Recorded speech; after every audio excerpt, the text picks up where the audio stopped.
মানুষ বুঝে ফেলেছে এরা হইল রাজাকারের বাচ্চা, এরা 54 বছর পরেও রাজাকারের সেই কুকির থেকে তারা ভুলে নাই তার প্রতিশোধ নিতে। ইলেকশন হচ্ছে প্রকাশ্য রাজনীতির জন্য, গুপ্ত রাজনীতির জন্য। চ্যালেঞ্জ করলাম তো, একটা সিটে পাস করুক জামাত, তাইলে বলবো হ্যাঁ বাপের বেটা। বীর ছাত্রলীগ হয়ে, হেলমেট বাহিনী হয়ে এই ছাত্র দলকে বাইরে রেখেছে। পাকিস্তানে এখন পত্রিকায় উঠে গোলাম আজমের ছেলে হবে বাংলাদেশের প্রধান সেনাপতি। সরকারকে ওখানে চুলকানি দেয়, 7 সিস্টার। যে ইলেকশন টিলেকশন কিছু না, এখন মূল কন্ট্রাডিকশন হলো এই দেশে মুক্তিযুদ্ধ থাকবে কি। আগস্টের অভিনেতা যারা, আমি তাদেরকে নেতা বলতে। আজ আমাদের সাথে আলোচনায় যুক্ত হয়েছেন বীর মুক্তিযোদ্ধা, বিএনপি চেয়ারপারসন উপদেষ্টা ও সিনিয়র অ্যাডভোকেট ফজলুর রহমান। স্বাগত আপনাকে। এবং আমাদের সঙ্গে আরো যুক্ত হয়েছেন ফিনান্সিয়াল পোস্টের প্রধান সম্পাদক এম এ আজিজ। ধন্যবাদ আপনাদেরকে। জনাব এম এ আজিজ, আমি আপনার কাছে একটু আসতে চাই, সেটি সম্প্রতি সামাজিক যোগাযোগ মাধ্যমে বেশ আলোচনা হয়েছে যে ভিন্ন দেশে আওয়ামী লীগ অফিস খুলেছেন। এই ভিন্ন দেশে আওয়ামী লীগ অফিস খোলার পর বাংলাদেশ থেকে বিবৃতি দেওয়া হয়েছে এবং এই অফিস বন্ধ করার জন্য ভারতকেও বলা হয়েছে। এবং এই যে ভিন্ন দেশে আওয়ামী লীগের অফিস খোলা, এটা রাজনীতিতে কি বার্তা দিচ্ছে?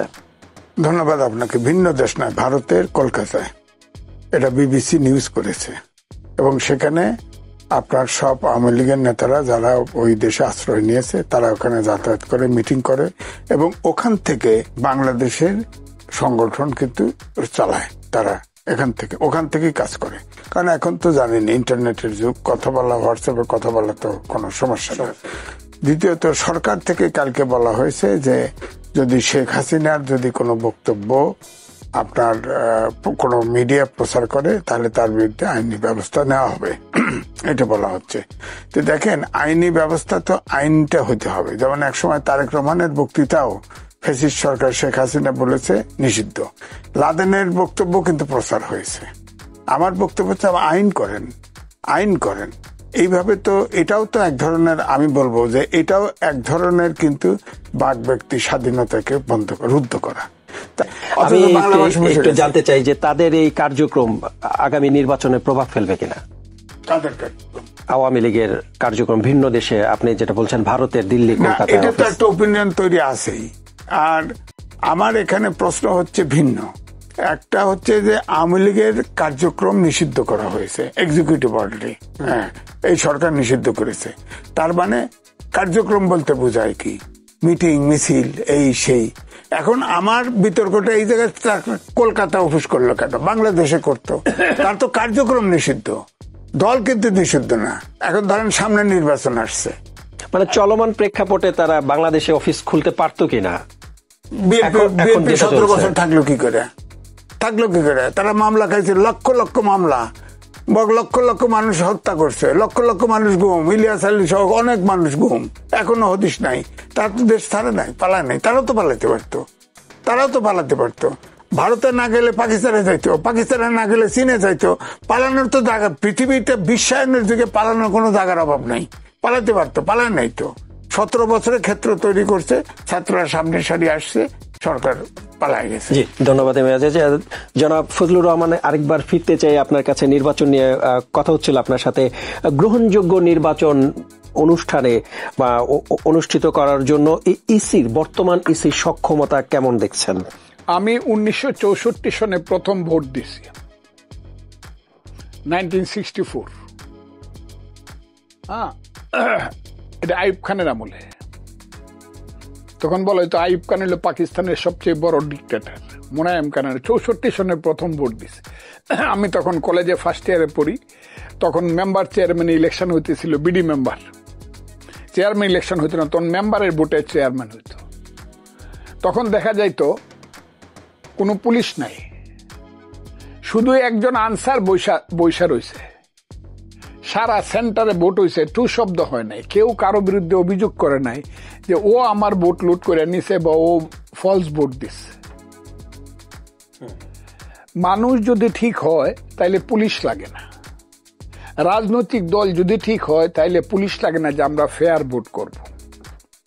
আমি মনে করি এইটা কোনো সময় কারো পক্ষে লুট করা সম্ভব না। এক নম্বরে নির্বাচন কমিশন যদি সাহসী, সৎ এবং সঠিক থাকে নির্বাচন করার ব্যাপারে সিদ্ধান্তে। আরেকটা হলো সরকার যদি মনে করে যে আমি সমস্ত সহযোগিতা আমি নির্বাচন কমিশনকে করব। কারো পক্ষেই হয়তোবা ৩৬,০০০ বা ৪০,০০০ সেন্টার আছে, ২, ৪, ৫টা ৫০টা ১০০ সেন্টারে ভোট ডিফারেন্স, কিন্তু অন্য সব সেন্টারে ভোট ভালো হবে।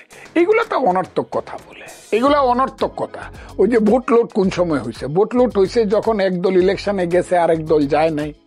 ওই ভোট লুটের ব্যাপারটা তো আরম্ভ হইল মূলত এরশাদের আমল থেকে। 10টা হুন্ডা, 20টা গুন্ডা, 40টা ডান্ডা, ইলেকশন ঠান্ডা। এটা এরশাদ সাহেব শুরু করলো, তো জাতীয় পার্টি এরশাদ সাহেব প্রথম শুরু করলো, এবং এই স্লোগান উঠলো তারপরে, আমার ভোট আমি দেব, যাকে খুশি তাকে দেব। এটা তো এরশাদ সাহেব শুরু করলো। এর আগে ভোট হয়েছে, ভোটে কিছু বিতর্কিত ভোটও হয়েছে, যেমন 73 সনে খন্দকার মুস্তাকের ভোট, বা বলছে সবাই যে 19টা পার্লামেন্ট সিটে বঙ্গবন্ধুর সময়ও 73 সনের 7ই মার্চের ভোট ঠিক হয়নি, অনেকে বলছে। আমি আমার বইয়ে কথাগুলো লিখে গেছি যে 100% ভোট ঠিক হয় নাই, কিন্তু মাত্র 20টা এমপি এলাকাতে ভোটের এই ডিফারেন্সটা হয়েছে। এক মানে জিয়াউর রহমান সাহেবের আমলেও প্রশ্ন আছে 79 সনের ভোটে। এরপরে এরশাদ সাহেবের আমলে যেটা শুরু হইল এটা একদম প্রকাশ্যে, 10টা হুন্ডা, 20টা গুন্ডা, 40টা ডান্ডা, ইলেকশন ঠান্ডা। জাতীয় পার্টির নেতারা গিয়া বক্তৃতা করছে, ভোট একটা পাইলেও পাস, 100 পাইলেও পাস, ভোট দিলেও পাস, না দিলেও পাস। এটা তো এরশাদ সাহেবের আমলে এসব কথা শুরু হইল। আবার দেখা গেছে যে এখানে শাহাবুদ্দিন সাহেব, যেখানে নির্বাচন কমিশনের লিডার বা সরকারের নেতা, এখানে একটা লাঠিতেই ভোট হয়েছে। একটা লাঠি থাকে, বন্দুক লাগে নাই, কামানো লাগে নাই। তত্ত্বাবধায়ক সরকারের হেড যেখানে হাবিবুর রহমান বিচারপতি, ভোট হয়েছে। 4টে যে তত্ত্বাবধায়ক সরকারের অধীনে ভোট হয়েছে, প্রত্যেকেই প্রশ্ন আনছে কিছু কিছু যারা ফেল করছে, কিন্তু মানুষ এটাকে গ্রহণ করে নাই, পৃথিবীও এটাকে গ্রহণ করে নাই।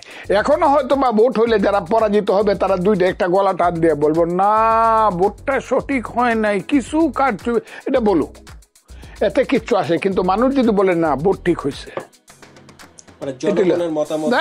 হ্যাঁ, এটা ভোট এই দেশে এখনো যদি নির্বাচন কমিশন সঠিকভাবে বলে যে এই যে আজকে দেখলাম বলছে সেন্টার দখল করার কথা ভুলে যান, আমি মনে করি এরকম স্ট্রিক্ট যদি থাকে, আর আর্মি যদি সেন্টারে বেশি না 3টা করে আর্মি থাকে, ক্লিয়ার ভোট হয়ে যাবে বাংলাদেশে।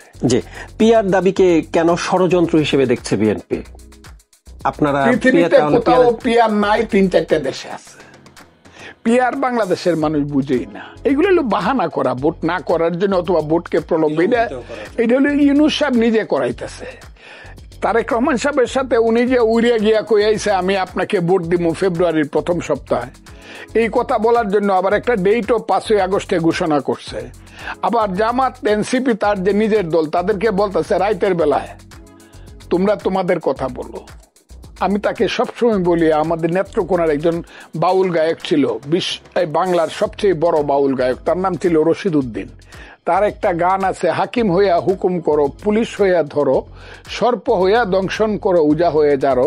ইনূস সাহেব যেন বা ইনূস সাহেবের সরকার যেন এই খেলাটা খেলতেছে, যার ফলে এই সমস্ত ঝামেলাগুলো হচ্ছে। আর আদর্শিকভাবে জামাত হইল দেশের এমন কালো শক্তি যারা মনে করতেছে এটাকে আবার পাকিস্তানে ফেরত নিবে। ওই যে পাকিস্তানের পত্রিকায় লেখা হয় যে গোলাম আজম হইল পাকিস্তানের সবচেয়ে বড় সঠিক নাগরিক, বড় বন্ধু, তার ছেলে হবে প্রধান সেনাপতি আজমি। আবার এখানে আজমি বলতেছে জাতীয় সঙ্গীত, জাতীয় পতাকা বদলাইতে হবে, পাকিস্তান আমি মানি, বাংলাদেশ মানি না। তারপরে এই লোকটা বড় বড় গলায় কথা বলে, রাজাকারের বাচ্চারা। পাকিস্তানের পত্রিকা লিখছে বাংলাদেশ ফেরত পাচ্ছে পাকিস্তান, পাকিস্তানের প্রতি বাংলাদেশ রিটার্ন টু পাকিস্তান। এইগুলা শুনলে পরে মনে হয় এইসব রাজাকারের বাচ্চারা হয় ওরা আমাকে মেরে ফেলুক, আমাদেরকে মুক্তিযোদ্ধাদেরকে মেরে ফেলুক, আমরা ওদেরকে মারতে চাই না, তা না হইলে ওরা পাকিস্তানে চলে যায়, ওদের বাপের দেশে। কিন্তু এইটা তাদের দেশ না যারা 71 মানে না। আমি খুব ক্লিয়ার বললাম, 71 যারা মানে না এটা তাদের দেশ না, এটা আমাদের দেশ যারা 71কে মানি এবং 71 সৃষ্টি করছি যারা, এবং যুদ্ধে যারা ছিলাম, যুদ্ধে জয়লাভ করছি। আমি ভাগ্যবান ব্যক্তি, আমার যৌবন ছিল 23 বছরের, আমি যুদ্ধ করছি, কমান্ডার ছিলাম এবং 71 নিয়ে যেহেতু বললেন, একটু জানতে চাই যে আপনি সম্প্রতি বলছিলেন যে বর্তমানে জামায়াতে যারা নেতৃত্ব দিচ্ছেন তারা 71 দেখেনি, তবে তাদের কাছে 71-এর গুরুত্ব থাকবে কেন? জামাত রং ভাবে হইল একটা ফিলোসফিকে ধারণ করে, রং আমার দৃষ্টিতে, তাদের দৃষ্টিতে হয়তো বা সঠিক, কিন্তু সারা পৃথিবীতে এই ফিলোসফি এখন আর চলে না। এটা আমার দৃষ্টি, তারাও বলতে পারে তাদের দৃষ্টিটা হইল তারা গণতন্ত্রের কথা বলে, কিন্তু আবার বলে শরিয়া আইনের কথা। শরিয়া আইনে কোথাও গণতন্ত্র নাই। এটা আবার জামাত দিয়ে বলে না না, 4 খলিফার সময় তো গণতন্ত্র ছিল। আমাদেরকে বুঝা যেন আমরা ইসলামের ইতিহাস পড়ি নাই। সব মানুষ পৃথিবীতে বোকা, এরাইলো বুদ্ধিমান। শরিয়া আইনে তো কোনো গণতন্ত্র নাই, এবং হারাম বলে, গণতন্ত্র হলো হারাম। সেই হারাম গণতন্ত্রকে অবলম্বন করে তাদের আরাম গণতন্ত্রে যাইতে চায়, শরিয়া গণতন্ত্র। একবার যদি তারা গণতন্ত্রকে ব্যবহার করিয়া ওই যে for the people by the people of the পিপুলের যে আব্রাহাম লিঙ্কনের গণতন্ত্রকে যদি একবার ব্যবহার করে তারা পাশ করতে পারে, তারা চিরদিন এই দেশে কোনো ভোট দেবে না। এটা আফগানিস্তান, তারা বলেই তো আমরা সবাই তালেবান, বাংলা হবে আফগান। এটা তাদের সাথে যারা ঐক্য করতে চায় এরা বেশি বলে, এটার নাম হলো ইসলামী আন্দোলন। রেজাউল করিম সাহেবের যে ছেলেরা, ফয়জুল করিম সাহেবের, তারা বলে। এটা আমরা আফগানিস্তান বানাইতে দিব নাকি, নাকি এটাকে পাকিস্তানের মতো একটা দেশ করতে দেবো? এটা তো আমরা বাংলাদেশ বানাইছি যুদ্ধ করিয়া। এটার পিছনে তো রক্তের সাগর আছে। এই রক্তের সাগর পার হয়ে তো আমাদেরকে যুদ্ধ করে জিততে হয়েছে। কাজে আমি কি এই রাজাকারদেরকে এখন বলবেন যে রাজাকার তো নাই? আমি বলছি রাজাকার নাই, কিন্তু তারা যদি এটা ভুলে যেত। আমি প্রথম বলছিলাম, আমি ফজলুর রহমান বলছিলাম। কেন আমি কেন কথাটা বলি? আমি বলি কেন? এটা বলাটা অপরাধ গণতন্ত্রে, কিন্তু তারপরে আমি বলি কারণ 78 বছর আমার বয়স, 61 বছর যাবৎ পলিটিক্স করি। এই ধরনের সিনিয়র পলিটিশিয়ান বাংলাদেশে আর 1-2 ছিল, তারা জেলখানায় আছে। একজনের নাম আমির হোসেন আমু, আরেকজনের নাম রাশেদ খান মেনন, আরেকজনের নাম তুফায়েল আহমদ, মৃত্যুশয্যায় আছে। আর কেউ নাই। আমি 61 বছর যাবৎ আমি মুক্তিযোদ্ধা কমান্ডার। এই কারণে আমি কথাটা বারবারই বলতে চাই বন্ধুরা। আমি এই কারণে বলতে চাই যে তারা যে ধরনের মানে রাজনীতি এখন করে, তাদেরকে বলেছিলাম ইয়েস তোমরা ভুলে যাও 71, আমরাও 71 ভুলবো না, মনে রাখবো, কিন্তু কাউকে রাজাকার আলবদর বলবো না। তোমরা যদি শরিয়া আইন চাও ভোট করো, তোমাদেরকে যদি মানুষ বেশি ভোট দেয় তোমরা শরিয়া আইনের পক্ষে দেশ চালাও, আমি তো না করবো না, কিন্তু এইখানে আসবে না। ওই 71 ভালো ছিল না, ওই 71-এ কোনো যুদ্ধ হয় নাই। ইন্ডিয়া ষড়যন্ত্র করে আমাদেরকে 71 বানায় দিছে, ভাইয়ে ভাইয়ে কাজ্জা লাগাইছে, এইগুলা বাজে। এবং এই ছেলেরা হইল তাদের এখন মুখপাত্র। এই যে ছেলেরা এনসিপি বলে, এনসিপি যে ছেলেরা, এরা হইল ওই জামাতের মুখপাত্র। কারণ তারা হইল সেই মুখপাত্র যাদেরকে মানুষ এক সময় মনে করত এরাই বোধহয় আমাদের মুক্তিদাতা, ফিডেল ক্যাস্ট্রো, চে গুয়েভারা, এরাই বোধহয় আমাদের মুক্তিদাতা, মুক্তিযোদ্ধা। এরাই গান বাজাইতো পূর্ব দিগন্তে সূর্য উঠেছে রক্তলাল 5ই আগস্টের আগে। এরাই গান বাজাইতো তীর হারাই ঢেউয়ের সাগর বাড়ি দিবরে। কিন্তু এখন দেখা গেল এই ছেলেরা হইল জামাতে ইসলামের মুখপাত্র এবং অভিনেতা, এরা নেতা না। আর জামাতে ইসলাম হইল ওইটার প্রযোজক শিবির।